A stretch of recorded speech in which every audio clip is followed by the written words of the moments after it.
Hi, I'm Mike Evans, and I'm a doctor, and I've got three kids, Willa, Finn, and Angus. And they're like a lot of kids. They like to play sports. They're a bit accident prone. So why am I telling you this? Well, I wanted to talk to you about a thing that tends to happen to kids that do play sports or even just have the occasional accident. You've probably heard about it before because of a guy named Sidney Crosby or other famous people. And you see them on TV and they look fine. I mean, they aren't wearing casts or going for surgery, but they're telling you they're not fine. So today I wanted to talk to you about, you guessed it, concussions. Concussions 101.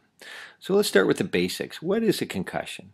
So a concussion is a knock on the head where you usually have some other stuff going on. So it could be a headache, confusion, blurry vision, feeling sick to your stomach, or even just generally feeling weird. These are all signs that the brain's been disturbed a bit. You might even have got knocked out, and you don't have to lose consciousness to actually have a concussion. But these are all things that can happen that shows that the brain's been disturbed. So what's different about a concussion? Well, I think three things. So firstly, the brain sits inside the skull. So when you smash it, it's actually most oftentimes protected. But sometimes if you hit it hard enough, the brain hits the inside of the skull and it can actually get bruised. And if you hit it hard enough, it can actually swing back or rotate and get bruised on the other side of your brain. Secondly, when you twist your ankle or bang your knee, you might see some bruising or scrapes or swelling on the outside, but this isn't the case with your brain. It gets injured and nobody really knows. Thirdly, your brain is like mission control. It controls things like your balance, your mood, your sleep, your thinking, and your senses. So when it gets injured, there can be lots of things that can happen. So we discussed some of the classic ones before, like headaches or neck pain or balance problems or blurry vision. But you also might have some symptoms that you may not have felt before, like being in a fog, finding it hard to concentrate, feeling sad, or having lots of anxiety or worrying more than usual. You may even have trouble sleeping. Or maybe even just you're more sensitive to light or noise or just other people. Also, your brain holds on to lots of different files or memories. And sometimes when your brain gets rocked a bit, it's like a file cabinet that gets knocked over and the files get spilt onto the floor and thoughts get scrambled and sometimes the memory files just get lost, so you might not even remember the accident or even that afternoon. So now we know more about what a concussion is. I want to get you to think about three other things. So number one is we don't want to make things worse. We know because the brain is hidden. We can see if there's a fracture in your skull or a bleed, but we can't see a concussion even with some of the cool machines we have now, like CT scans or MRIs. And we know if you injure your brain before it is healed, things get much worse. So we follow a protocol, a kind of official procedure, and we call it return to activity. So what we want you to do is just start, and if you have no symptoms or none of the things that I talked about at rest, then you can kind of go on to the next stage.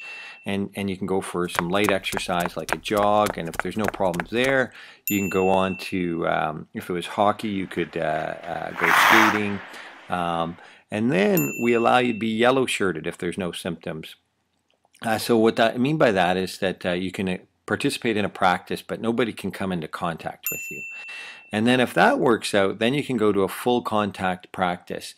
And if that works out, then you can return to play. So Sidney Crosby's gone through all these stages, and now we're just hoping that he can hit the final stage, which is return to play.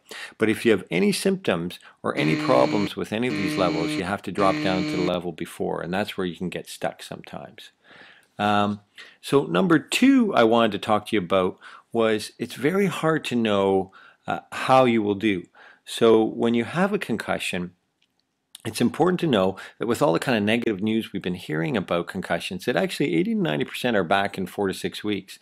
The tricky part, though, is it's hard to tell at the beginning. Sometimes people have kind of a light injury and they have lots of problems, and sometimes the reverse is true. So like any other injury, it can be a bit frustrating. So you do have to prepare for the worst and hope for the best. Third point, and my final point, is about communication, about talking with your parents, teachers, coaches, trainers, and friends, because it's hard to see concussions. People presume you're okay. So you need to be upfront about how you're feeling. Things like being in a fog or being anxious can be hard to put a finger on. So you don't need to dwell on it, but you do need to be clear and honest about how you're feeling. So take care of yourself if you have a concussion. Your brain is you. Everything you have got good at, from riding a bicycle to playing soccer, is stored in there. All your memories, like a family trip or winning something, are stored in there. All your skills about figuring things out for school or even in life are built into your brain, so you want to keep them running like a Ferrari. So make sure you're cleared to return to activity. Keep positive and share any concerns or questions you have with the people that care about you. And take care of that awesome brain of yours. Thanks.